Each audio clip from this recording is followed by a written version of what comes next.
Hello, everyone, and welcome back to Paladins How To Episode 2. And today we're going to be talking about champions.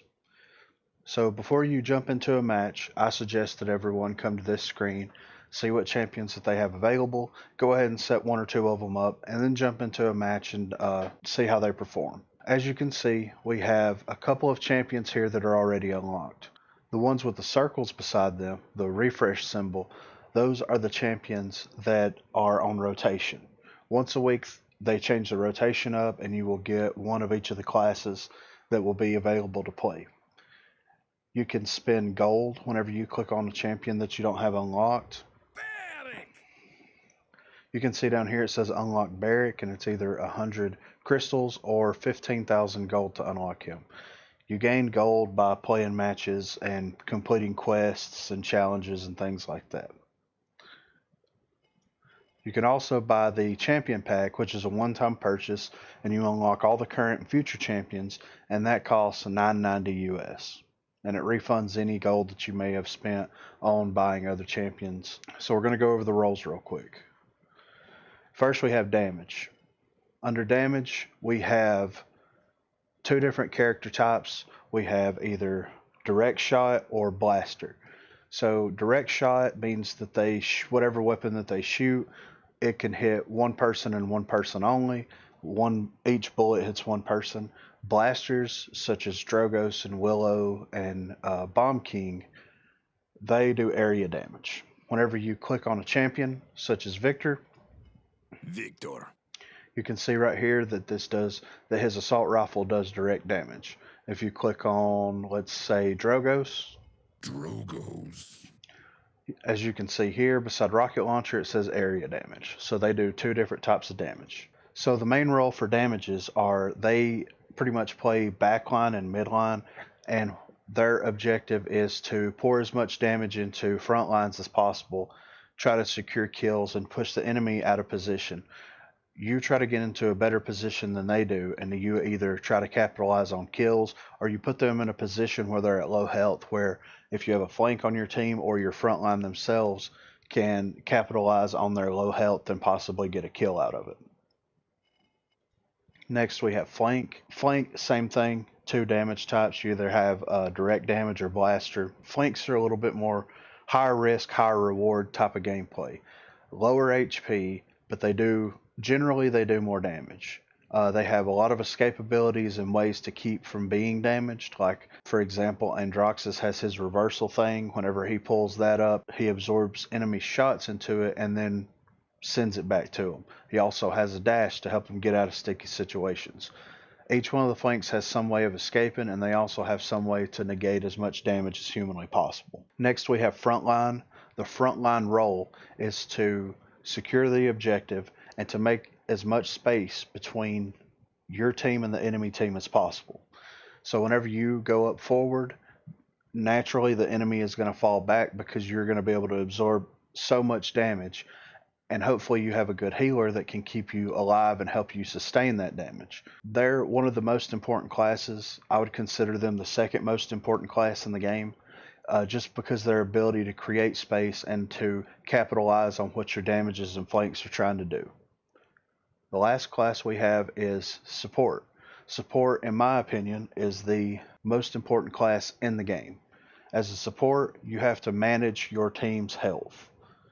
By doing so, depending on which character that you're playing, you either have to position yourself to where you can keep heals on key figures, key characters, and champions that are on your team, or position yourself in a way where you can pop out, pop back in, and get spot heals on people. I suggest that learn how to play at least 1 to 2 supports, at least 1 to 2 front lines, and then damage and flanks are kind of interchangeable. It depends on who you're playing, what map it is, and all that stuff as to if a flank's going to be better or a damage is going to be better in that specific situation.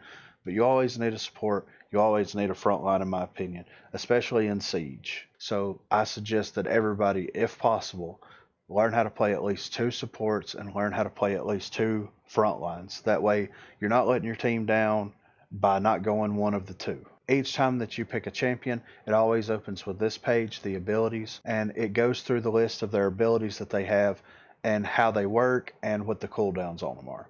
So Star Splitter, which is his attack, direct damage, that's the left click. Astral Mark is the right click, and that is his healing ability. Stellar Winds is his F, and that is your escape. Q is his Void Grip, which lifts enemies up and allows your team to capitalize on them being lifted up, hopefully get a kill out of it. E, which is his ultimate, is through time and space, lock yourself in place, focus in the power of the cosmos to unleash a beam of energy that passes through all obstacles and enemies, dealing 2400 damage. Every time you click on a champion, this is the screen that's always going to pop up, and it's going to show you all their abilities that they have, and it's also going to show below each picture is a clock and a number. That is the cooldown for each individual ability. Every champion has an ultimate, and every champion has at least 4 abilities, which is left click, right click, F, and Q, which can be rebound in the menu. At the bottom, when you click on the Advanced tab, it pulls up all their abilities again, and it shows more information and more numbers. It breaks it down on a more technical level. So if you need to know how something is going to affect, how a card is going to affect that ability, you can bring it up here and it'll explain it in detail. Next, we have talents. This needs to be on its own screen, in my opinion, because this is very important. So we have Luminary, which is unlocked at base. Allies affected by your Astral Mark deal 15% increased weapon damage, which is great. Whenever you reach level 2 as Genos, you unlock Binary Star, and then whenever you reach level 8, you unlock the Power Cosmium. As you play a character, you gain experience and you can level that character up. Each character has 3 talents. The next tab is the Skins tab, and it just shows all of the skins that are available for that specific champion. Some of them show you how to obtain them, and some of them are limited and they can only be obtained during the specific event that was happening there. Every now and then they'll go on sale or they'll pop up in a daily deal and you'll be able to get them there. But all you have to do is come in here. This is 40,000 gold. I don't have that much, or 200 crystals. You can click unlock and then you just click equipped and it will equip it to your character.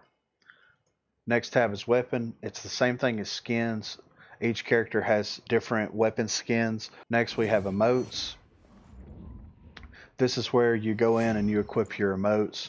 People emote in the spawn room, or they emote whenever you kill somebody, stuff like that. It's just some nice flair that they added into the game. MVP poses. This is what shows up whenever you finish the game. There's a screen, a tab that pops up that shows best in class, and if you get more healing than the enemy team's healer, then it displays what you look like there. So as you see, that's his default pose. This is a different pose. It really doesn't mean anything. It's just some nice added flair to that specific champion. Next is the loadouts. This is the most important thing to come to whenever you are first coming into the game and whenever you get a new champion and you want to try them out. Before you even play them, I suggest setting up a loadout. Go back to the first tab of his abilities, see what that specific abilities are, what they do, and how you want to play around those abilities and the talents for that specific champion.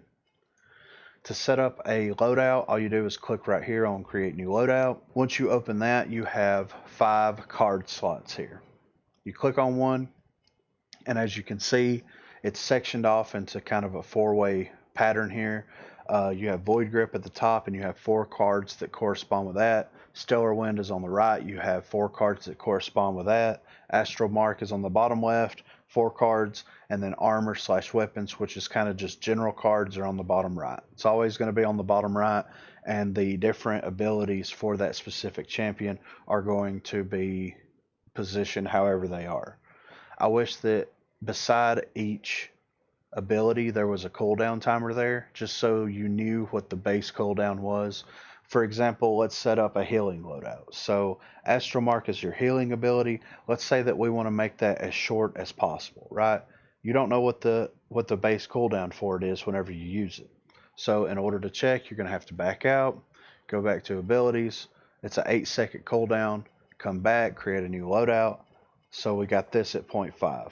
We jump it all the way up to 2.5, so that takes 2.5 seconds off of the 8-second cooldown for that ability. which is very good. If you're running a healing Genos, you need that in your life. Next, we're going to increase the range of it. We're going to throw that card in there. Next, we're going to throw the duration card in there. We are going to get a little sustain with relativity, and then let's increase his maximum health.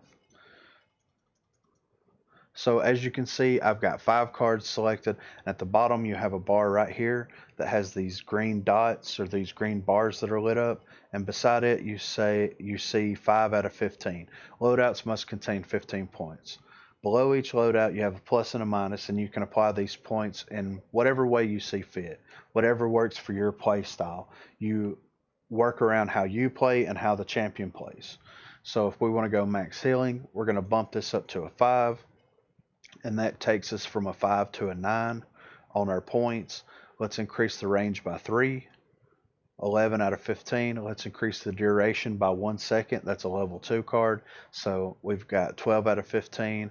Let's bump relativity up to a 2. That heals us for 80 every 1 second for 10 after applying Astral Mark, which is a very good sustain card. And then let's bump the remaining up in health. So we get 150 increased health along with a really nice healing / sustain loadout for this specific character. You can click on this pencil.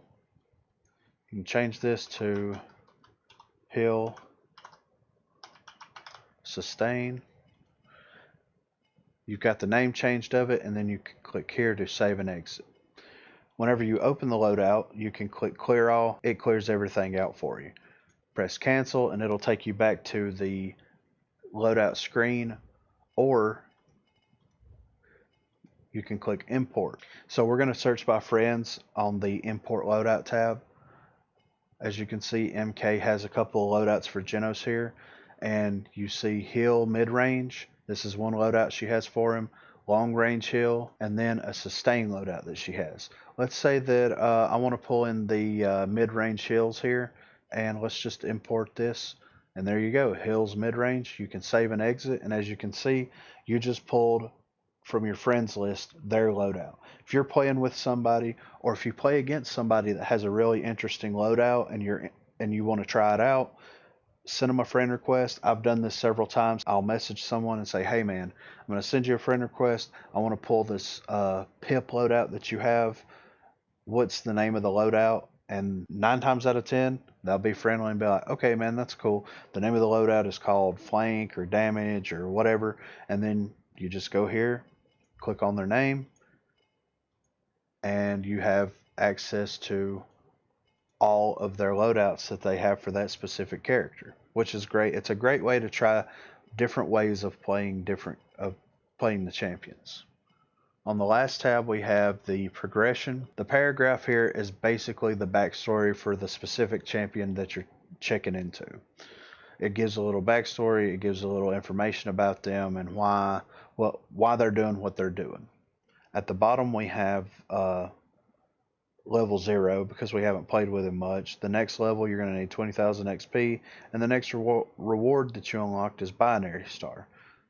You can click the level up thing here, and you can scroll through it, and as you can see, as you go higher and higher, the amount of gold that you have to pay for it goes higher and higher. I don't like to buy levels. I let my level reflect how much I've played a specific champion. I believe on my main account I've got Khan up to like level 58 or 59, and none of those levels are bought. That's just how much I played with him because I really enjoy the champion. Now if you feel inclined to buy levels, that's fine, do you. That's great. I personally feel like they need to take the level up feature out of the game myself, so that you know whenever you get into a match with someone that's a level 160, doesn't mean that they dumped a bunch of gold into it. That means that they played that champion. They got that champion to level 160, which takes a very long time. So more than likely they know what they're doing with that champion. If you see someone that's a level 2 on your team, then you know more than likely they don't have a lot of experience with that champion, or they're on a new account. It's kind of a 50-50 chance of whichever's going to happen. Rewards, you click on this and it just shows what you get for progressing your champion. So at level 2, you unlock the next talent. Level 8, the last talent. Level 30, you get the title, the Ascended. Each champion has their own title, so you get that title whenever they reach level 30. And at level 50, you unlock their golden weapon. So that's just a nice incentive to get them to a higher level. Like I said at the beginning of the video, I suggest that everyone come into the champion screen. They find a couple of the champions that are unlocked for them that they find interesting. They like the way they look, or they've played against them, or whatever. Pick a couple of champions, set a couple of loadouts up for them, set several different loadouts up for them, and use that as a jumping off point. Whenever you load into the game, you have a default loadout. Each character has a default loadout. The default loadouts are not that great at all. So I suggest going in, set your own loadout up, take the champion into the training grounds and run around with them, see how they play, and see what abilities that you want to play around. Do you want to play around your shielding? Do you want to play around a specific ability? Do you want to play around their damage output? Do you want to play around the fact that they have an escape ability? Like, there's a lot of different ways to play each champion, and one of the best parts about the game is exploring how many different ways that you can play one champion. So this is my overview for champions and paladins. If you enjoyed the video, please like, subscribe, show a little love to the channel. I'm going to continue making videos. I've got a lot of stuff set up. If you like this, check out the Paladins and Chill series that I have going on. It's just me, my wife, and a couple of friends. We get together, play a little Paladins, just talk about crazy stuff. It's a good time. So be sure to check those videos out and be on the lookout for the next video, in which we will be going over game modes and the different game modes and game types. So please be on the lookout for that. Thank you all for watching, and have a good one.